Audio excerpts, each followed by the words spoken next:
Welcome back to Mastering Sales with Brent Gove. I'm your host. Great to see you. And we are building leaders. We are leaving a legacy, and we are learning how to implement leverage in our lives. So great to have you here.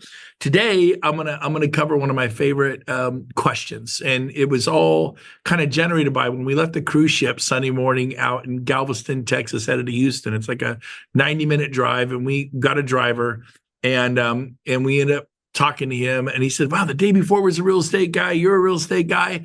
Maybe I should do real estate. He's got 5 kids. He's got a crazy life, but he was a sweet guy and a sweet spirit. I go, man, you should do real estate. So I launched on him, and that trip from Galveston to Houston, someone's mic's on too. I'm not sure who it is, but they're David Lawson. Your mic is hot, baby. There you go. Thank you, David. Thank you, buddy. So here's the deal. I launched on it. It felt like a 20-minute car ride. And we went from Galveston to Houston, 90 minutes. It was over. I'm like, are we here? He goes, yeah, we're here. Poor guy.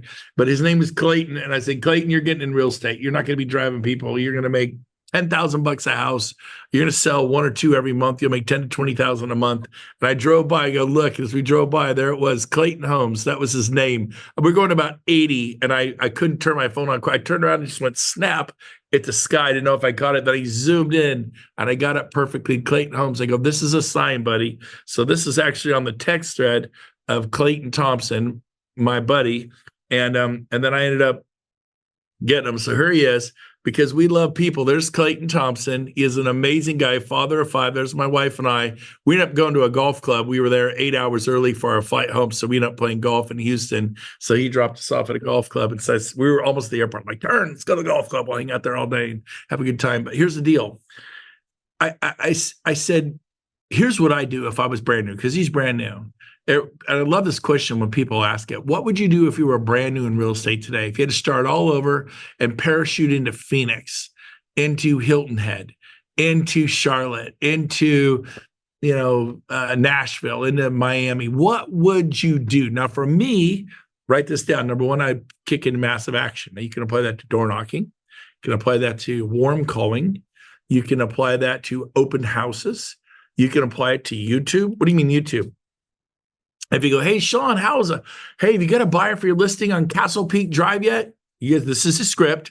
And they go, no, do you have one? I go, no, but I have a YouTube channel. I'd like to go showcase your listing. I think it's amazing. Can't believe you haven't seen it yet. Would it be okay if I filmed it and marketed it and help, and I'll give it, you can have the marketing and give it to your sellers, and I'd like to showcase it and help you get it sold. Maybe I'll find a buyer and we'll both get paid. Would that be okay? 99% of the agents you talk to are going to say yes. And then some little email, please confirm. And then you could actually go there with your iPhone. The guy I know did this, started with an iPhone. He just started filming other people's listings, OPM, other people's money, OPL, other people's listings. And he ended up getting like 100 listings on a Zoom channel. Pretty soon, people started going, oh my gosh, this guy's successful. He started getting $1 million listing after $1 million listing. They just assumed that he had all those. None of them were his listings. He goes, hey, if you want to know about Castle Peak Drive, call me, Brent Gove. I'll tell you all about this wonderful listing. They assume it was his. He had 100 of them. So people go, okay, I'm going to go with this guy, this gal. It's safe. If you're in commercial real estate, do buildings, but get permission, get it in writing. I'll say it again, get permission. I start off with the verbal phone call, text. Hey, Robert Warner, got a quick sec? Yeah, what's up? Call him. Hey, Clark Broom, got a sec? He says, yeah, what's up? Call him. Hey, Tristan O'Grady, got a sec? Yeah, what's up? Call him. I don't text them back. Well, can I go to a YouTube channel? Like, well, I don't know how to have a YouTube channel. Find any 15-year-old. They'll get you a YouTube channel. Takes 3 seconds. And then you put your film, upload it to the YouTube channel. All of a sudden, you are the guy for Scottsdale. You are the gal for Gilbert, Arizona. You are the guy for Dallas. You are the gal for New Orleans. And you put up all. So that's one thing, massive action. Now, for me, you all know I'm an open house guy. So I told Clayton I would get 30 signs. Most people get 6. I got 6 signs from Coldwell Banker. I was a RE/MAX agent. My parents were Coldwell Banker agents. I didn't have signs. When you're new, you don't have signs. So I borrowed 6 Coldwell Banker open house signs as a RE/MAX agent. And then there was only one problem. I didn't have any listings. So I asked my mom and dad, can I hold your listing up? They're like, yeah, sure, I guess. So I got this okay listing in it was called Sun River in Rancho Cordova. Rancho Cordova is an okay suburb of Sacramento at best. Okay's being nice. And Sun River though is pretty decent, So it's better than that. It's a C+ area, and I did as a Remax agent. I held a Coldwell Banker listing open. Nobody cares. They have no idea. And I'm handing my Remax card. Then I go, hey, wait a minute. It says Coldwell Banker, the sign, Remax, what's that about? Nobody cares what brokerage you work for. Get that out of your head. And then guess what? And all the signs said Coldwell Banker, all 6 of them. Took me 10, 15 minutes to put the signs out. And 3 people showed up in 3 hours. It was pretty depressing. The last couple, I was so desperate to get their contact info. I followed them all over the car. They're like, no, we got your card. We'll call you. And they jumped in the car and laid rubber and burned it out of the court. And it didn't work out. I'm like, open houses don't work. But later, I learned how to do them right. And I would do 30 signs. And nothing said Remax, nothing said Keller Williams, nothing says EXP, and because it's wasted. You don't go to if you're in your favorite resort town and you're like, I would love to retire here, move to Scottsdale, move to Monterey, Carmel, I'd love to move to San Diego. Do you go into the open house in San Diego because it says Coldwell Banker or Remax or Compass? You could say Castle Peak Realty. You don't care. So why use the space on the sign to advertise EXP or Compass or Sotheby's? Don't do it. I put on there free list of area homes. That's why they come in, because you ever see people drive up, drive slow, and drive away because it's a 2-story and they got a bad knee? They don't want a 2-story, or they don't like the architecture of the home. They don't like the neighborhood there. So you can hear the gravel crunching under the tires, and then they speed off. You don't have. That's like a pitcher looking at home plate and walking to the dugout. If he pitches the ball at home plate, at least you have a chance to swing the ball and swing the bat, hit the ball. So what drove them into my open houses was having 30 signs. It was like, everywhere. It took me an hour. You're like, well, I'm not sure I'm willing to do that. Well, I was, but I would get 50 to 100 people to my open houses. And the key was the free list of area homes. That's why they come in. And my list was the vacant home list. You can't get it on Zillow. Oh, we have a drip. We have Redfin. We have Zillow. Oh, no. This list, they're all vacant. These are all desperate sellers. This is what I call my desperate seller La Jolla list, my desperate sellers in Beverly Hills list. This is my desperate sellers of Seattle. Because let me ask you a question. If you move from your home in Seattle or Scottsdale to XYZ, wherever you go, Vail, Steamboat Springs, Colorado, and now you're making 2 mortgage payments, not 1, you're making 2. The first month they drop 4, 5, 6 grand on that empty house. Trust me, they're like, we literally took a lighter and $5,000 of cash and we burned it. They become very motivated. Some of them are even desperate. So nobody can get you this list but me. I'm the only one who publishes this list. All I need is your email if you want to receive it every week. I publish it, write down the word publish. I publish this list every Friday. You can't get it through Zillow, but they don't know. They get an MLS feed and they don't get to pull which ones are vacant or occupied. It's a security risk. If Zillow and Redfin were able to get that information and publish it, these would go, oh, these homes are all vacant. Let's break in and go steal Sub-Zero refrigerators and Wolf ovens, and they would, or they're vacant, but they've got stuff in them. So this is not information you could get from anyone but me. So why do they need you? Because you published the vacant home list, the desperate seller list. And I tell them that whole strategy. I go, if you put your home on the market for $950,000 and people are offering you $700, $750, maybe or $8, and you're like, man, if I don't get my price, I'm not selling. You just stay. You're not desperate. You live in the house. Now, if you thought it was worth $900, and you get offers at $650, $750. No one's anywhere near $900, or it sits there for a couple of months. Guess what? Like, let's drop the price 50 grand, 100 grand. Well, but they don't always do that. Yes, they do. I tell the buyers that. So everyone thinks the price is 9, the price is really 8. How would you like to get access to the desperate seller list? I just need your email. They're like, yeah, give me our email. They give me their email. They've just made the biggest mistake of their life. They've made a horrific mistake. What are you talking about? Oh, baby, it's on. We're exchanging information now. Now we're exchanging information.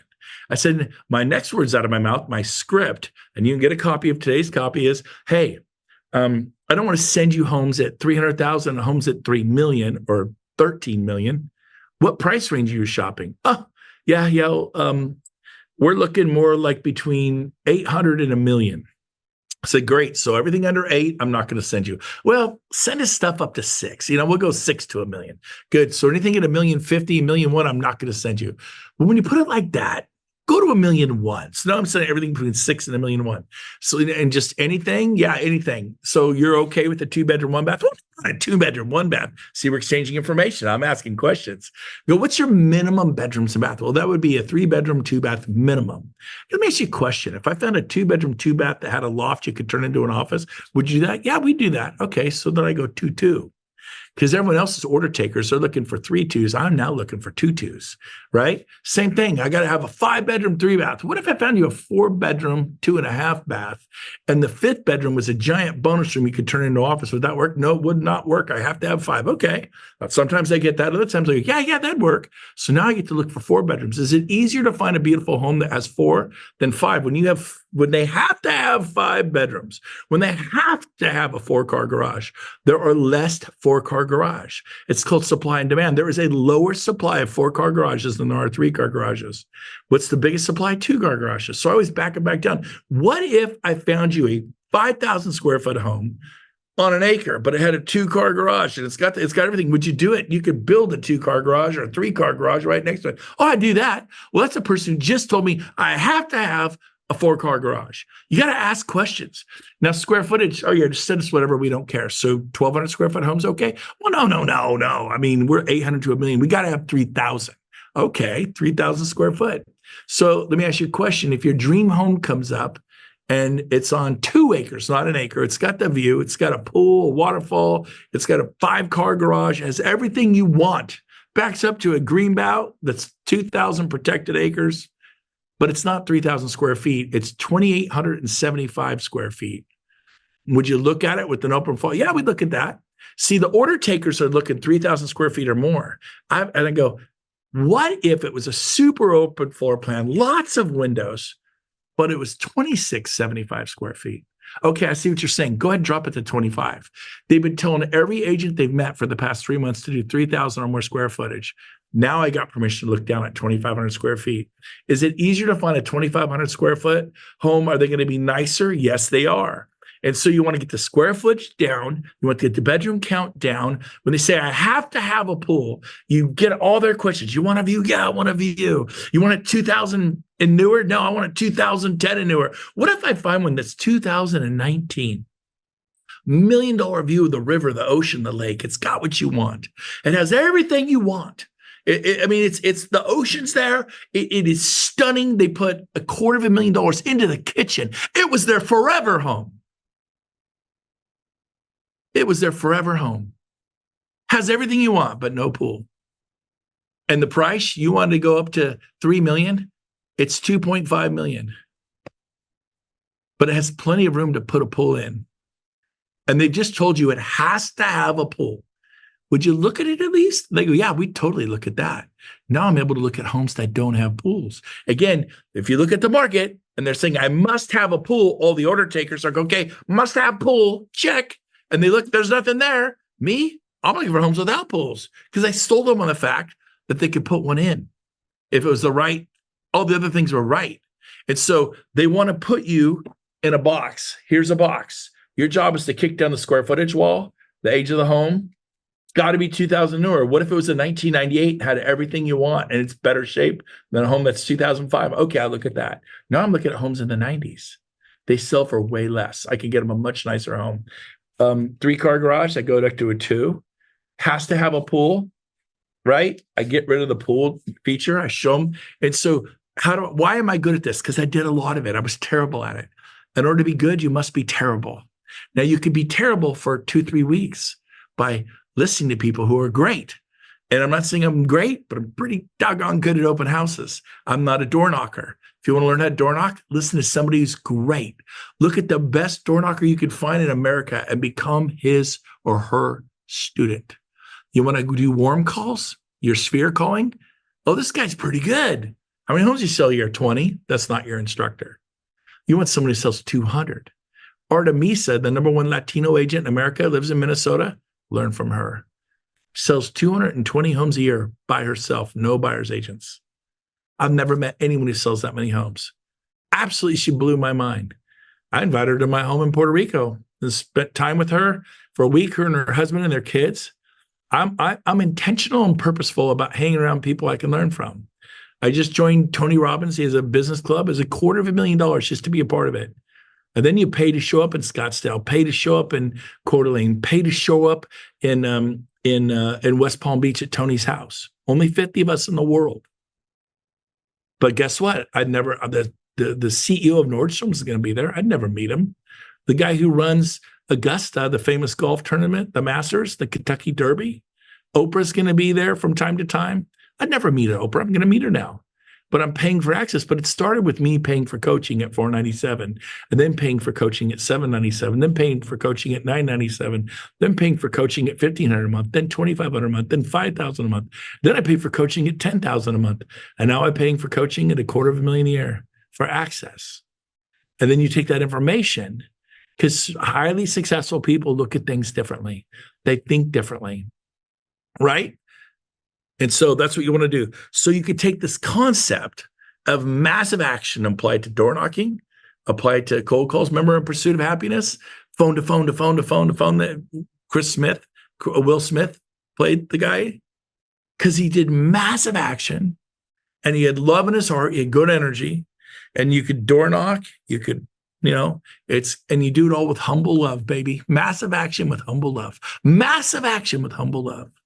Love them through the phone. Love them at the open house. Love them when you knock on the knock. Pray before you do the open house. Pray before you door knock. Pray before you call. Listen to music. Inspire. Get your state right.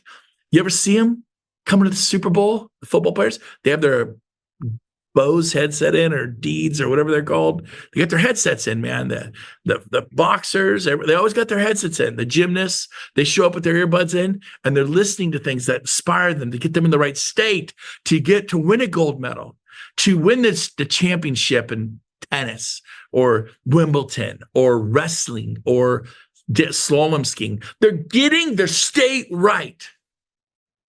You approach real estate like a pro, you get paid like a pro. I started making $100,000 a month. I started making $200,000 a month. Before I got an EXP, I did get up to $288,000 net a month. It's pretty good pay, but I approached it with purpose and intention. Super intentional, super coachable, super purposeful, putting in massive action with a boatload of love, baby. A boatload of love. Learn to smile while you talk. You look at Zig Ziglar, it feels funny. It feels good. It was uncomfortable. Get comfortable being uncomfortable. It used to be uncomfortable, but now I smile when I do an open house. I smile when I do a listing presentation. Like, I'd like to list your home. I think it's worth $3.8 million. And I'm going to do this, this, and this. And would you like to list the home? No, I really don't want to list the home. But if you're smiling to people, you take the time to get to know them. And so passion is infectious. Be passionate at open houses. I go, nobody could do for you what I could do for you. I already have an agent. Get rid of them. Get rid of your agent and go through me. Like, you can't say that. Oh, yes, I can. I could totally say that. Okay. I go, you've been looking with your agent for 6 months. Price has done nothing but go up for 6 months. Your agent has cost you money.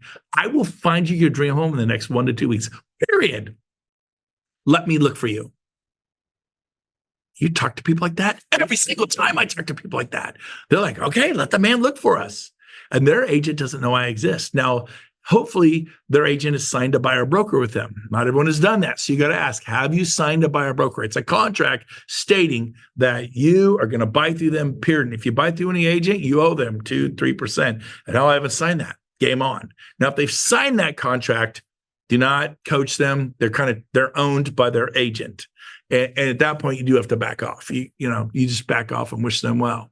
But not everybody has signed that piece of paper yet. And there's always new people to come in the market. And we're not serious enough yet. And the agents won't have them sign it till they actually want to see property. And people will resist signing it. So there's easily a way. And you get them, and then their agent doesn't know I exist. And I'm looking every day with a sense of urgency. I'm calling people. Sean, you got any new listings? Shanaz, you got any new listings? Carmen, you got any new listings? David Lawson, Park City. David, you got any new listings? What do you got? I'm actually doing it. I'm moving every rock, moving every leaf. I'm not just going to the MLS. I'm going, who's a big listing agent? Oh, David Gerwels. He's an animal. David, what do you got coming on out in South Hilton Head? You got any new? Yeah, I got one coming on. It's 5.9 million. Where is it? Tell me all about it. I'm taking notes. And I call him back. Okay, I got one that's coming on in a week. I talked to David. He said I could come in the day before. And here's how you get in that. Well, no one ever lets me go the day before. I go, hey, Tristan, hey, David, I got a ton of listings too. You let me do this, guess what I'll do on my listings? I'll let you come a day early. We trade our listings like baseball cards. I know the players in this town. You need me. Trust me. If you are shopping a drip system, an MLS drip, your agent has me on a drip campaign, I automatically get them. You are shopping leftovers.